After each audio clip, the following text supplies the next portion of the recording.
এরকম ভালোবাসা, এরকম অভ্যর্থনা কোথাও পাইনি কখনো। যখন খেলতাম তখনও পাইনি।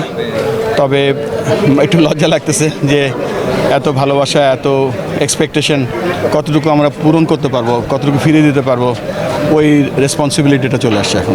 এটা আমাদের জন্য দুঃখের খবর যে এত বছর এখানে ক্রিকেট খেলা হয়নি। এবং এটা এইমাত্র আমি ক্রিকেট প্লেয়ারদের সাথে মিটিং করলাম এবং কিছু ক্রিকেট প্লেয়ার তাদের চোখের পানি দিয়ে তারা আমাকে বলছিল যে কেন হবে না।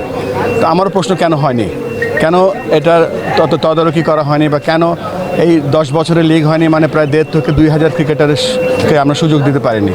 ইনশাল্লাহ এই ভুলটা আমরা আর করবো না। আমাদের যতটুকু ক্ষমতা আছে আমরা চেষ্টা করব বাংলাদেশ ক্রিকেট বোর্ডের পক্ষ থেকে, জেলা ক্রীড়া সংস্থার পক্ষ থেকে, যেন এখন থেকে রেগুলার অ্যাটলিস্ট খেলার সুযোগ পায়। আমরা আর যেই স্বপ্নটা নিয়ে আমরা এগিয়ে চলেছি আপনাদের সকলের সহযোগিতায়, সেটা যেন আমরা পূরণ করতে পারি। সেটা হচ্ছে যে আমরা গ্রাসরুট ক্রিকেটে একেবারে প্রত্যন্ত অঞ্চল থেকে যেন আমরা ক্রিকেটের মেধা তুলে আনতে পারি এবং বরিশাল বিভাগের পক্ষে তারা যেন খেলতে পারে এবং আলটিমেটলি বাংলাদেশের জন্য খেলতে পারে। তবে এটা ঠিক, এটা সময়ের ব্যাপার। আপনাদের সকলের সাহায্যের দরকার। আমরা সবাই মিলে এই প্রকল্পটা আমরা সফল করবো ইনশাল্লাহ।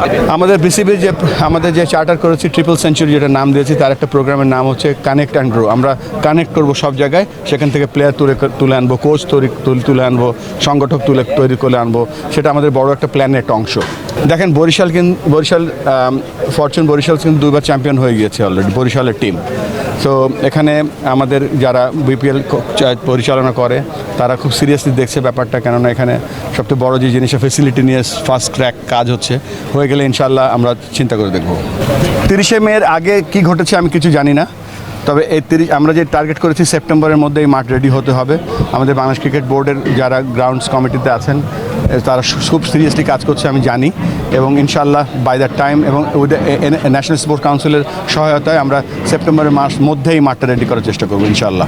হয়তো কমিটিগুলো হবে, কিন্তু তার থেকে যে সবথেকে ইম্পর্টেন্ট যেটা আমাদের সদিচ্ছা, আমাদের খেলোয়াড়দের সুযোগ করে দেওয়া, সেই জায়গাটায় আমরা প্রথমে কাজ করব। তারপর হয়তো কমিটি কী করলো না করলো পরে দেখবো। প্রথমে আমরা ক্রিকেট খেলা শুরু করব। আমি 30শে মের আগে আমি জানি না, তবে যদি কেউ ভুল করে থাকে অবশ্যই তার শাস্তি হওয়া উচিত। বিপিএল আমি যতদূর জানি যে বিপিএল দেখেন আপনাদের টিম কিন্তু অলরেডি আছে, অটোমেটিক ভেন্যু হওয়া উচিত। তবে ভেন্যু হওয়ার জন্য যে ফেসিলিটিগুলোর দরকার হয়, যোগাযোগ তো অবশ্যই ভালো। এখানে সবথেকে ইম্পর্টেন্ট হচ্ছে মাঝখানে যে পিচটা থাকে এবং আউটফিল্ড, এই দুটো যদি বিশ্বমানের হয় কেন হবে না। আরেকটা ব্যাপারে বলে দেয়, আমাদের সাথে এখানে সাকত ভাই দাঁড়িয়ে আছে, যিনি আমাদের ট্যুরিজম অ্যাডভাইজার। এই বরিশাল কিন্তু শুধুমাত্র ক্রিকেট খেলবে কেন, এখানে কুয়াকাটা আছে, এখানে দর্শনীয় জায়গাগুলো আছে, সেখানে দেশি বিদেশি মানুষরা আসবে, ক্রিকেট দেখবে, ট্যুরিজমের অ্যাডভান্টেজটা নেবে। তো সেই লক্ষ্যে আমরা তাকিয়ে আছি।